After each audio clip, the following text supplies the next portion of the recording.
Hi, Amy and Daniel. This is your story 14b for this week, The Trouble with Lightning. So we'll read the story and look at the words in black and then the questions. And this story is about the bombing of London in World War II. So it's a story about that. Okay. Ruth was on her way home with the week's rations when the sirens began to blare. She hadn't expected an attack so early. The airstrikes in London usually happened at night, and the sun had not yet set. Seeing the sky come alive with Luftwaffe and crisscrossing searchlights made Ruth hurry. Lightning cowered by her side as a distant bomb exploded. Could he sense that they were too far from home to reach the local shelter? "Don't worry, boy," said Ruth, patting Lightning's head. "We'll find somewhere." Locating a shelter was easy. Ruth simply followed the crowds. Heart pumping, she held Lightning's lead tightly as they pushed into the throng. A terrible crash sounded as a building nearly collapsed. Amidst the sirens and screaming bombs, Ruth heard muffled cries. Blackout curtains were drawn and streetlights were extinguished as darkness fell. Ruth could hardly see where they were going. At last an entrance appeared. The shelter was in the underground. "No dogs," the warden said as Ruth approached. Panic rose like flames in Ruth's belly. She had never encountered this at her local shelter. "But lightning goes everywhere with me," she replied. "I'm sorry," the warden answered. "Protocol." "Let the girl and dog through," yelled a man behind Ruth. "Or shall we wait here to die while you follow protocol?" Ruth felt the crowd pushing against her, and tears stung her eyes. The grumbling voices behind her grew louder. Finally, the warden gave in and waved Ruth through. "No excuses next time," he called. On the platform, Ruth slumped against the wall and tried to ignore the forward to victory posters that reminded her that father hadn't written in months. A man pulled out a harmonica and began a jolly rendition of London's Pride, trying to drown out the blasts up above. Usually music filled Ruth's spirits, but not this time. So some of the words there in black, you've got rations. You might remember that from last year when we were talking about the war. Rations were a fixed amount of food that people got. So tea and sugar and butter and things like that were rationed.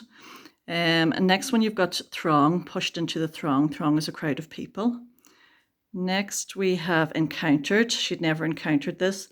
She'd never come across this before at her local shelter. Protocol is accepted behaviour like rules or conventions. So obviously the warden there has been told no dogs allowed, so that's the rule, and that's what he's saying. And rendition there, the last one. Rendition is a version or a recital of something, in this case the song. So he's singing this or playing this on his harmonica, a musical instrument. As Ruth hugged Lightning close, his thick black fur soft and comforting against her face, she remembered the day she found him. Lightning was thin and nervous then, but when Ruth held out her hand, he nuzzled it. She knew right away she had to keep him. His owners had probably been evacuated or killed, or maybe they'd abandoned him. There were no rations for pets. Ruth's mother was reluctant at first, especially because of Lightning's huge size, but Lightning soon won her over, or so Ruth had thought. But that morning her mother had showed her a bulletin about donating pets to war. It had weighed heavily on her mind all day. And the bulletin read, "British dog owners. Many dogs are already on duty with our armed forces, but many more are needed. Alsatians, collies, and other large breeds are preferred. This is your opportunity to help win the war. Will you donate your dog?" Ruth couldn't believe Mother was even considering it. The trouble with Lightning, she'd explained, is that Alsatians are big and greedy, but Ruth and her older brother Derek had happily reduced their rations so Lightning could eat. Lightning was worth it. They had chosen his name because he struck their hearts with brightness in such dark and terrible times. Cuddling into Lightning for warmth, Ruth crossed her fingers and hoped her mother and brother were safe. As soon as the all-clear was given the next morning, Ruth and Lightning raced home. But with the streets now full of cavernous holes, burst water mains, and smoke, Ruth grew disorientated. Lightning tugged ahead, and Ruth held fast, letting him lead the way. It took a moment to recognize her road. The whole terrace was destroyed. The library opposite had been hit and was now a jumble of stones and tattered pages. The explosion had blown the front of Ruth's home apart. Fireplace tiles and window glass littered the ground, and further down a raging fire was devouring the guts of the neighbour's house. Ruth searched frantically for her mother and brother. She was thankful when she spotted the warden's tin hat. He was with a group searching for people trapped underneath the rubble. Have you seen Mother? She asked, pointing homeward. Or Derek? Sorry, no, replied the warden, his face ashen and dirt smeared. Ruth tried to ignore her growing fear. Most of her friends had lost family, but they'd been lucky so far. She shook the thought away. She had to hope that their luck had held. So just looking at some of the words there in black, there's a few in this page. Evacuated was to move out or be removed. Evacuated because of war, move from an area. Bulletin is a news report or headlines, an article in the paper. Next we go on to cavernous. There means spacious or immense, so huge holes, obviously from the bombs. Tattered means torn, so torn pages of the books from the library. To devour something usually means eat greedily or hungrily, but obviously a raging fire devoured the neighbour's house, so it was a huge fire. And is there anything else there? No, that's it. Oh, spotted. Over here on the left-hand side, spotted, she saw or noticed. Lightning strained and yelped and suddenly broke free. He bounded over the rubble, nimble and determined, nose to the ground. Ruth tried calling him back, but to no avail. She watched as Lightning stopped 2 doors down and pawed at the debris. He lifted his head and barked loudly, refusing to budge. 3 men rushed to where Lightning waited and began to dig. Soon a hand emerged, waving, and a cheer went up among the group. After much effort, Mrs. Richards, her husband, and their baby were hauled to safety. The woman hugged and thanked the rescuers. You'd better thank this one, said the warden, but Lightning had already run off. Ruthie, you're alive! Turning, Ruth saw Derek running towards her from the other end of the terrace, pale and exhausted. Relieved, she hugged him tightly. I knew you'd find shelter, said Derek. I had to keep reminding Mother that you were a sensible girl, but she was in an awful state. After the all clear, we split up to look for you.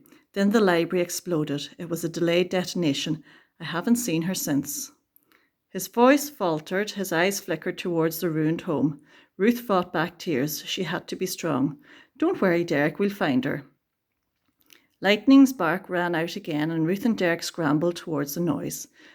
They found Lightning digging into brick and glass at the back of the house next to theirs, his paws bleeding. Over here, Ruth cried, and several people came running. The digging began again. Moments later, an excited shout rang out from the rescue teams. They had found someone. Despite the dust, Ruth recognized the red curls immediately. Mother, she cried. As the rescuers hauled Mother out, she scanned the sea of faces for her children, with tears in her eyes. Spotting them, she chuckled. It was the first time Ruth had heard her laugh in months. Ruth and Derek rushed over, but Lightning got there first, licked her bruised and filthy face. Hugging the family, recounted their experiences. Mother had been in their neighbour's house, leaving a message for Ruth when the library exploded. As she spoke, rescuers were pulling the elderly Mr. Davis from the wreckage. He was bleeding but grateful to be alive. Lightning helped me find my way home, Ruth explained, and he rescued all the people who were trapped. You can't send him to war, even if he is rather greedy. A smile lit up Mother's face. Don't worry, she said, ruffling Lightning's fur. Lightning's staying. He's no trouble at all. So this is a vocabulary section now in part C on the next page. So when you have it done, you can turn this on again and answer it from this. So number 1, I joined the throng waiting to get into the stadium. A, crowd, B, queue, C, line, or D, bus. And throng is a crowd, so A. Part 2, we encountered a fox in the forest. Trapped, chased, met, or followed. Encounters is we met, so C. The dog was devouring its dinner, licking, sniffing, demanding, or gobbling. And 3 is gobbling there, to eat something greedily. 4, the curtains were old and tattered, dirty, torn, musty, or crumpled. And tattered is torn there, part B. 5, the pop singer's rendition of the song was original. Attempt, version, track, or video, and rendition is version.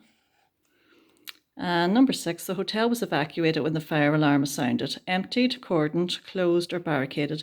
Evacuated means emptied. And look up 3 more synonyms for encountered, put them in sentences. A synonym is a word that means the same as another. So 3 words, look up 3 different words for encountered and put them in sentences. So the next bit is a vocabulary section D there, and the words to put in are protocol, rations, cavernous, detonation, and bulletin. Just before that, detonation was on the last page of the story. I forgot to go over it. It's an explosion or something's blown up. So if something was detonated, it was sent off, exploded. Okay, so Ruth had been out collecting something when the airstrike occurred. And the first one there is rations. So put a number 1 beside rations. Though something said that dogs were not allowed into the shelter, the warden allowed Ruth to take Lightning in. So though protocol said, protocol's the rules again, the warden allowed Ruth to take Lightning in. Cuddling him in the shelter, Ruth worried about the something her mother had given her about donating pets to the war effort. Ruth worried about the bulletin, number 3. Okay. The next morning, Ruth and Lightning went home to find a something hole in the side of their house. A cavernous, so an immense hole, a huge hole. Her brother Derek explained how there had been a something at the library, a detonation, so that's number 5, at the library as they searched for their mother in the rubble, and that's it. And then the grammar section this week even is all about proofreading. So if you look at the bottom, check for punctuation is correct, so full stops, capital letters, question marks, commas, anything like that. Spelling is correct, okay.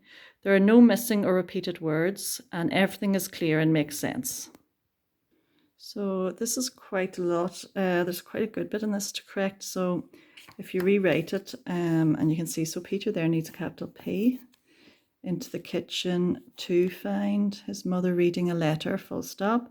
Who's that from, he asked. So firstly we need speech mark. So who's is spelled wrong. It should be apostrophe S.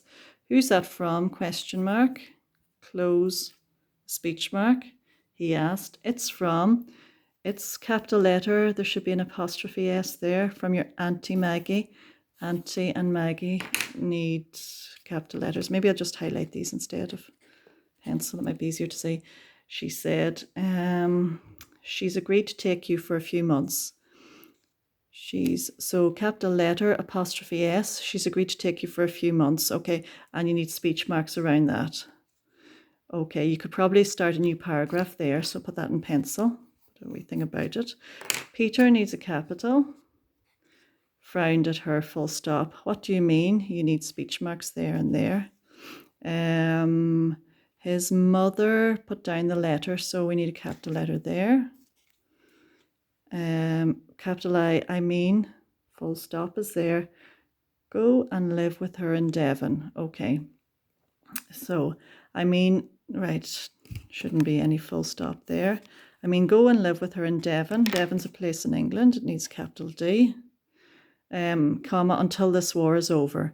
It's apostrophe S and a capital I. Too is spelled wrong. Too dangerous in London needs a capital L.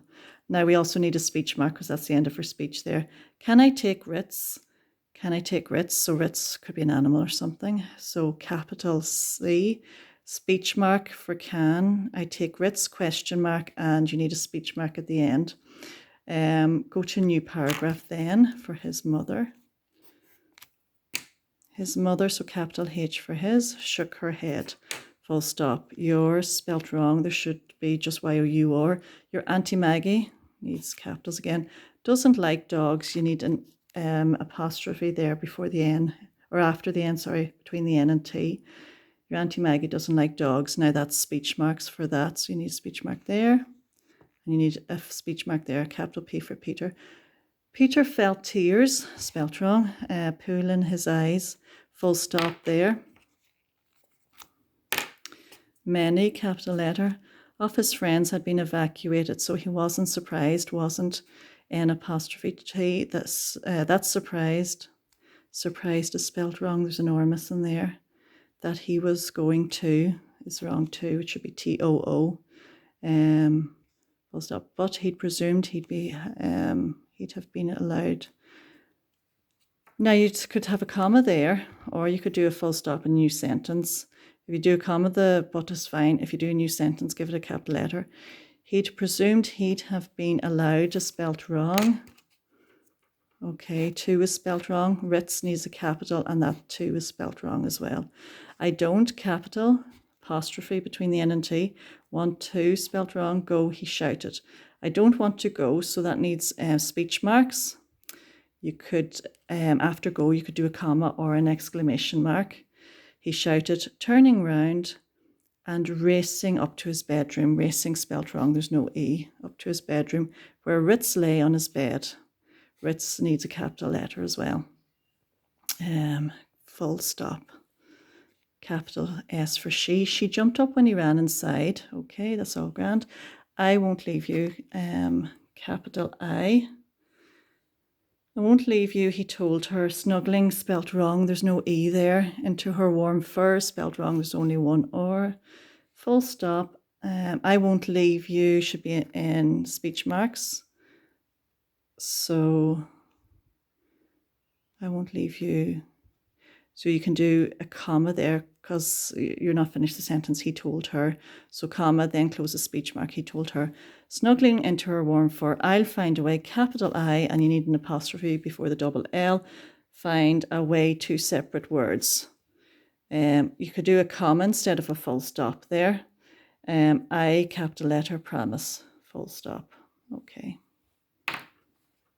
And F and G are writing things for this week. I think we'll give them a miss for this week. So if you got that much done, it would be perfect. Any questions, you can get in touch. Talk to you during the week. Take care. Bye.